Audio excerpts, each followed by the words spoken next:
Welcome to Connecticut Politics TV. I am Joe Aguirre and very excited to welcome back Jason Rojas. He is the Connecticut House Majority Leader. He served as the rep for Connecticut's 9th District since 2008. He chairs the Finance, Revenue, Bonding Committees.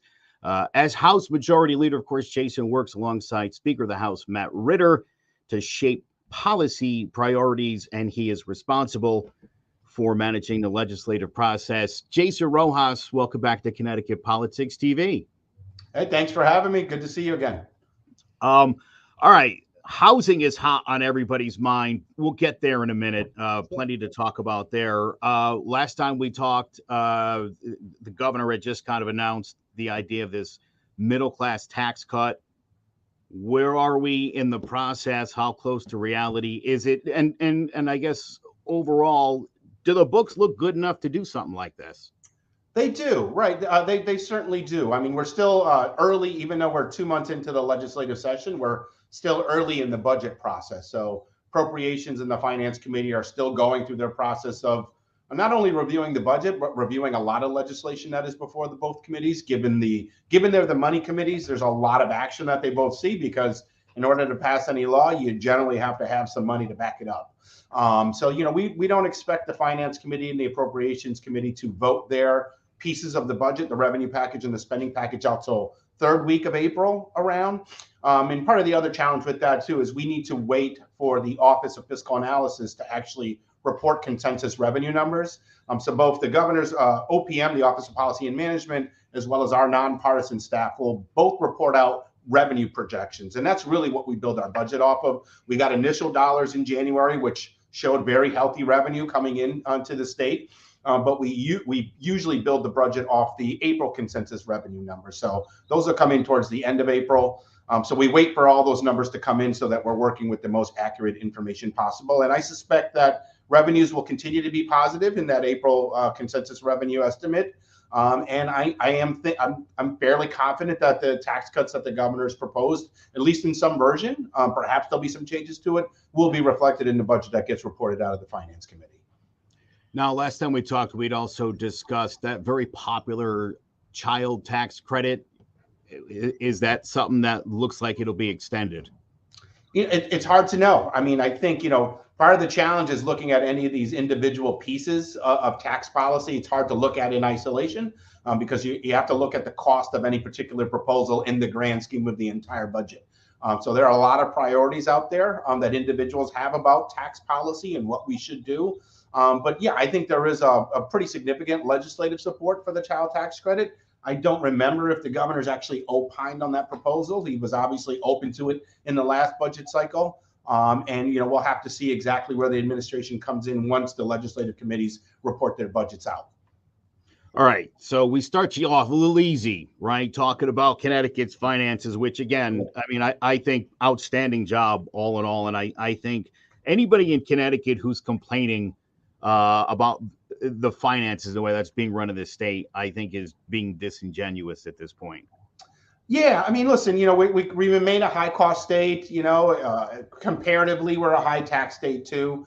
So there's some room, I think, out there for disgruntledness, I guess, if you want to call it that. But at the same time, right, we have done a pretty good job of kind of stabilizing the state's finances, paying down some debt, which is a significant issue for the state of Connecticut, for all states across the country, but also investing in important programs as well as providing tax relief. So we're taking a pretty holistic view of the opportunity that's been presented to us by having a healthy fiscal system right now.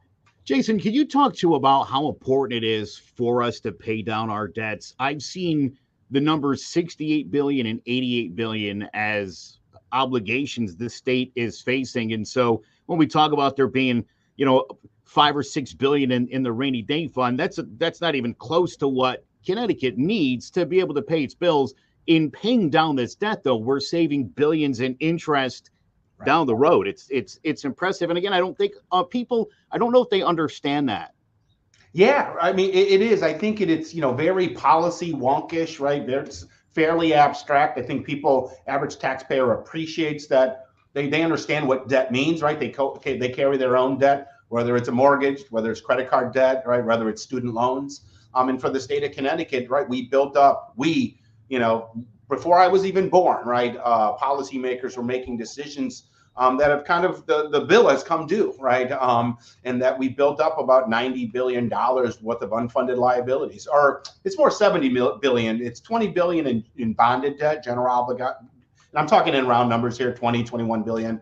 But then there's that 70 in retirement costs, as well as healthcare costs for retired state employees. And those are promises, contractual obligations that were made, and that we have to fulfill them. And it is important, right? The more debt that was the more debt service, as debt service was increasing in the budget, it was requiring us to pay even more and more and more of that, which came at the expense of a lot of other really important programs like education funding, municipal aid, healthcare funding, all those important things that, all those important policies that really impacted the lives of people on a day-to-day basis. Paying down that debt and freeing up some of that debt service costs allows us to reinvest those dollars into other important programs that really matter to the people of the state of Connecticut. I had a chance to talk to Senator Duff last Monday, and we have talked, and I know you and I also talked about this, free lunches and how important it is for these kids to have food in the belly if they're going to sit there all day and learn. He was pretty excited. I know you guys, both the House and Senate had reached a deal. Is that's a reality now? Is that fully implemented, or does that still have to get pushed through? Yeah, so for the current fiscal year, which means the current school year, right, we did provide funding so that towns and cities could continue the free lunches. That's another important part of the conversation with the budget, right? And, obviously we want to support programs like that. We want to ensure that kids have a full belly so that they can focus on learning instead of focus on being hungry. But at the same time, right, I've heard from colleagues, and this is part of my job as a leader, is to listen to the concerns and questions, legitimate questions from both sides. But can we afford to create another promise to towns and cities? Right now, we have a number of municipal aid programs that aren't fully funded, like the pilot reimbursement program. That's not fully funded. Education funding is not fully funded. So it raises the question, should we really be starting a new program that we may or may not be able to fully fund, right? And is there a different way to structure the relationship? Are there communities that are more affluent and have more resources? Can it be more of a matching program? Should we not do it at all? Those are the conversations that the Appropriations Committee is having right now, and that we're having as members of the legislature. It seems to me the conservative opposition in the state has shifted gears from the cultural issues to housing. This seems to be their new thing, and I've heard references to bending the knee and acting like the state is trying to take over housing in the state. The conservative audience I talk to, Jason, seems to think that the Democrats have this hang up about 830G, that you guys are holding everybody back, that your plan ultimately is to crash the value of homes in the suburbs to sort of level the playing field. Now, and I bring this up because I've seen some of the groups go after you on Twitter. Yeah. Some of the stuff they're saying seems so absurd, but we do obviously have a housing issue in the state. What do you see as the solution to getting this fixed? We need a lot of units fast. Yeah, I mean, I think what we first need to do is move beyond all of that rhetoric, right? I mean, and there is a small group of folks, and this is an issue that's perhaps most salient down in Fairfield County, because that's where we've seen a lot of interesting housing development because of its proximity to New York, because of its proximity along the 95 corridor and Metro North in particular, and rail. So there's a lot of distractions out there and a lot of rhetoric that's really keeping us from actually addressing what is a very real issue for the state of Connecticut, which is a lack of housing production, and not just a lack of single family homes, but lack of production of all kinds. We have not built multifamily housing that does allow us to provide housing at a lower cost, because when you can build at scale, you can do things more affordably. But we also need to ensure that the housing is actually affordable. I mean, some of the criticism is fair. We just can't continue to build market rate housing, because market rate housing, as we heard some individuals from Westport, is $10,000 a month for an apartment, for a 2-bedroom apartment, right? I mean, that is just, I don't know who can afford that. Not many people. Well, clearly people can down in Westport, or at least some people in Westport, right? Because we shouldn't be painting broad brushes of of the people who live in Fairfield County. There are people from all walks of life who live there. But a lot of it is just the politics of local control. And the state is not looking to do away with local control. Sure, we're looking to have planning and zoning commissions who all derive their power from state statute, right? The state empowers communities to do planning and zoning. It empowers communities to do everything that they do. They could not do much of what they could do without state law. And the other argument I make is the state of Connecticut invests a lot of money in infrastructure in those communities. To suggest that the state should invest all of those resources in Metro North, in rail, and subsidize it for the benefit of the people who live there, but not expect that another policy priority that we have, which is to build more affordable housing, not just low income, right? Low income too, but affordable housing for the average middle class family. To suggest that the state doesn't have an interest in a policy responsibility to try to advance that, I think that's just politics. It's strictly politics that has been present throughout the history of our country, particularly when it comes to housing. This is a very divisive issue in our society, which is really unfortunate. And I think people want to politicize it to their advantage. And the only people who are losing on this are the average Connecticut taxpayer, who's either homeless, on the verge of being homeless, lives in low quality housing, or is cost burdened or severely cost burdened, where they're spending more of their money simply to have a house, to the point where they can't afford health care, where they can't afford food for their kids. Therefore, we have to provide free lunches, right? Where they can't go out and have more disposable income in their pocket to go out and spend and spur the economy. At some point, the conservative folks, the Republican folks who are taking the position that they have to decide whether they want to continue to be obstructionists and continue to cause to continue to perpetuate the high cost of housing here in the state of Connecticut. I mean, it's acknowledged, right? Connecticut has the lowest in the nation rental vacancy rate. Right. Everybody knows it's a problem. Again, I find these groups are attempting to make this a more political issue, right? We all agree there needs to be housing. I've seen dozens of different proposals by Democrats. Right. Governor Lamont has introduced his idea of subsidizing housing construction, $600 million over 2 years with some 6,400 housing units, right? I mean, that's, again, I think these groups like to go through, they've got all these websites set up. Jason, I don't know if you're familiar with this, where all these bad bills that you guys are considering, and they go through and they point out the stuff that they like about the bill and the stuff that they don't. And it's like, well, what's your solution? What would your idea be? They don't have one. But again, I talk to this, Jason, because I don't think people understand what I've spent some time up at the Capitol watching hearings and just watching the process. Right. And you guys have a lot of conversations. There's a lot of debate about things. You guys bring things up sometimes just to see where people are at on specific issues, whether it be something like immigrants voting. Nobody intended for that to pass, it was a conversation. A lot of things need to be debated. And just because something's debated doesn't mean it's some Democratic scheme that you guys are getting ready to hatch behind closed doors. Yeah, I mean, you see that a lot, right? An individual legislator, Republican or Democrat, puts in an individual idea about something, and suddenly it gets framed as the legislature is doing this. Now, an individual put a bill forward because it was important to them, and we all have something to learn by debating some of those issues. You're right. There were 2,000 to 3,000 bills that were proposed in January. A fraction of those are going to become law. Now, some would argue, isn't that wasting your time? You could argue that it is, but we also have us as policymakers have a responsibility to at least consider some of these things. Even if our default position is we don't agree with it, there is always something to be learned by having a conversation and having a debate in the forums that we have them, right? In the public hearing process, in a public way, so that the public can hear the same information that we're all hearing.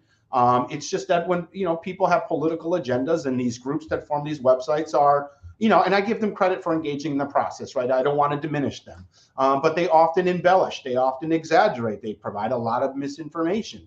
Those groups of people are more like 5 or 6 or 7 people presenting themselves as if they represent the masses. They question the integrity of us as the elected officials in this process. They now are attacking the integrity of the media because the media is not reporting on their particular position, and they have an agenda. Right? I mean, and lots of people have agendas, right? I have an agenda too. That's not necessarily a nefarious thing. But it bothers me somewhat when people engage on social media under anonymous pages, don't put out their name. They're often the same people who are making a comment here publicly are the same people making a comment behind closed doors or behind a Twitter profile that doesn't show who the person is. And that's part of the political process. I think it's more public relations than anything. There's a hyper focus on 8-30G. 8-30G is not a housing policy. It is a one solution that has been around for 30 years because we continue to see obstruction at the local level of allowing for housing, of diverse housing to be developed. I mean, that is just a reality. You see it in town after town after town. And it is really to the detriment of Connecticut residents who have to pay more for housing because of this artificial. And these same conservatives are the free market people. Let the free market take care of everything. Well, one of the biggest obstructions to the free market for housing is local planning and zoning. And of course, this isn't a criticism of the individuals who commit themselves, often volunteers, to serving their communities. I value that. I sat on an inland wetlands commission when I was involved in government at the local level. But at the same time, they have to be honest with themselves and think about how they are hoarding opportunity, how they're hoarding social capital in their communities by putting all these artificial anti-free market obstructions that allow for the development of housing. They do love saying 8-30G, like they understand. And I think a lot of these groups. So I'm actually going to talk to some of these groups next week because I'm curious, and I again would like to hear if they actually have a solution that they would like to introduce, because it's not like you guys wouldn't want to hear it. But again, if they're going to complain there's not a platform, I'll give them a platform and then, step up to the plate and tell us what you got. It's one of the fuel tools that we have to actually develop affordable housing. And 8-30G only comes after local land use boards have put potential proposals through the ringer, right? There are some proposals that are out there for years. I mean, there's something wrong with the process when they continue to put through the years. And the whole argument about lack of local control is not true. When we talk about as of right, that's one of the arguments that gets used up right there. There's housing that can be done as of right. And all that means is that the town and city would come up with a plan, the town themselves would come up with regulations about where this housing could go. All it means is that it wouldn't go to a public hearing, right? The town is going to set these regulations and there'll be a public process for that. The town and local residents could be involved in informing that plan, but they don't want to even do that, right? They want to go to the public hearing process because they know it's an emotional issue for a lot of people. Emotion often based on misinformation. People show up to these hearings and are automatically opposed, which gives these local land use decision makers the political cover to deny any kind of progress on developing housing. On your Twitter feed, in someone's response, I came across an article from the Greenwich Free Press that wrote about Desegregate Connecticut and claimed it represents an extreme point of view toward affordable housing.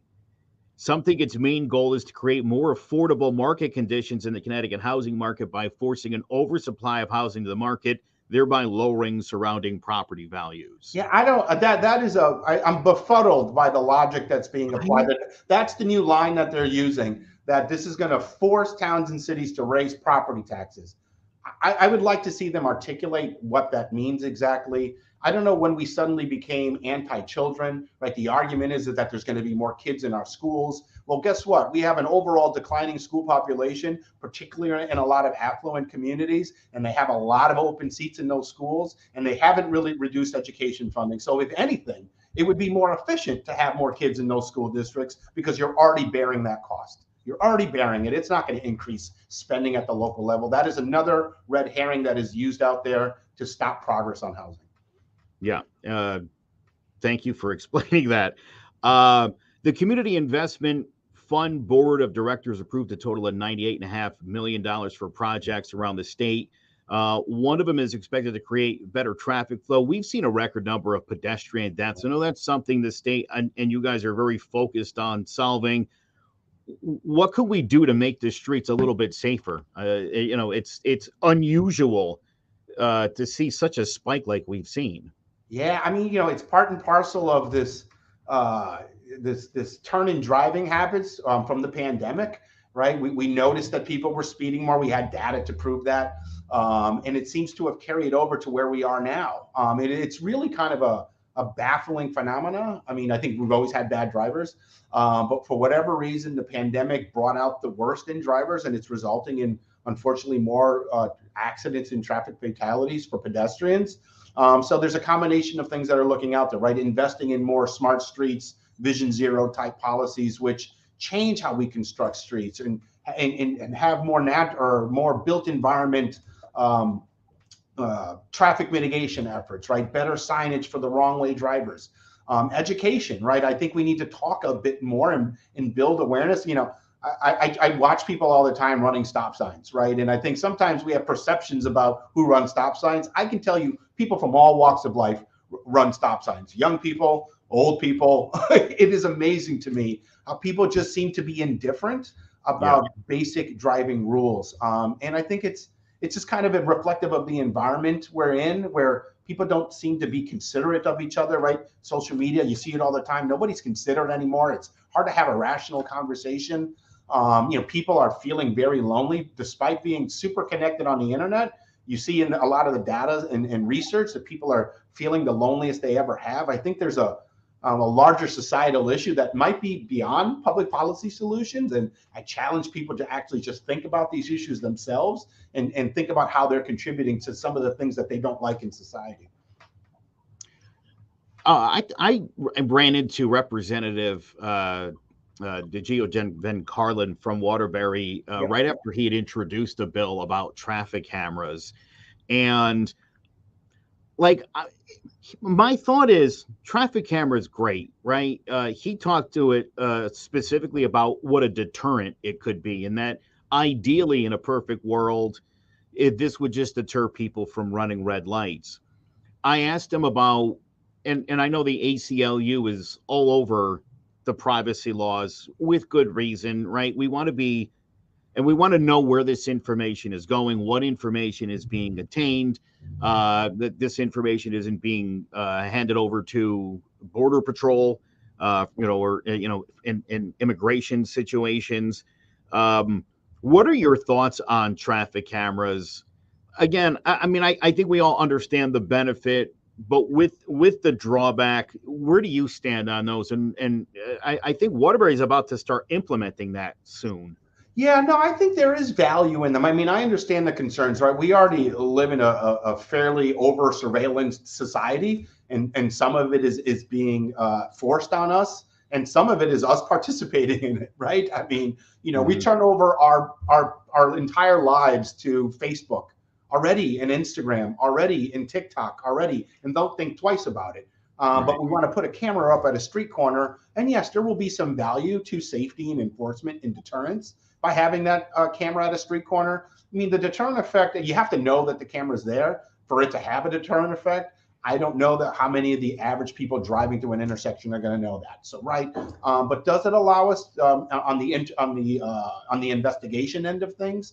It's better to have camera and be able to track a vehicle, be able to track a license plate, be able to track an individual for investigatory purposes. There is some value there. But it remains to be seen. I mean, I think it's you put up that camera for this one use, does it turn into something down the road, right? At what point, when we're living our lives out there in the public, do we expect some level of government not watching what we're doing or having documentation of what we're doing walking down the street? But then again, everybody has a Ring camera. Increasingly, many people have Ring cameras on their doors. It's the same thing. A lot of businesses have cameras all over their businesses. I mean, that is kind of the world that we're living in right now, in which we're over surveillance because there are cameras now everywhere. People walk around with a phone, something happens, they turn on their camera phone and Facebook Live. So I think people need to put things in perspective before they raise concerns about having additional cameras. But at the same time, now we're going to have that much more surveillance. And there is some value there, but it's certainly not a complete solution to the larger issue of pedestrian safety and traffic safety. The Department of Consumer Protection reported between January 10th and January 31st, $13.3 million in medical and medicinal marijuana sales. Yeah. You've introduced a bill to create an official Connecticut cannabis ombudsman. An interesting thing has happened. The medical marijuana community is complaining. Right. that there's not enough weed to go around. What Right. an interesting situation that's developed. Yeah, I mean, I think it's, when you open up a new marketplace, I don't think we're at the full capacity of cultivation. We will get there, right? There are obviously cultivation facilities. The existing ones we're expanding and providing more production capacity. There's going to be more cultivation coming online. It's a kind of a supply demand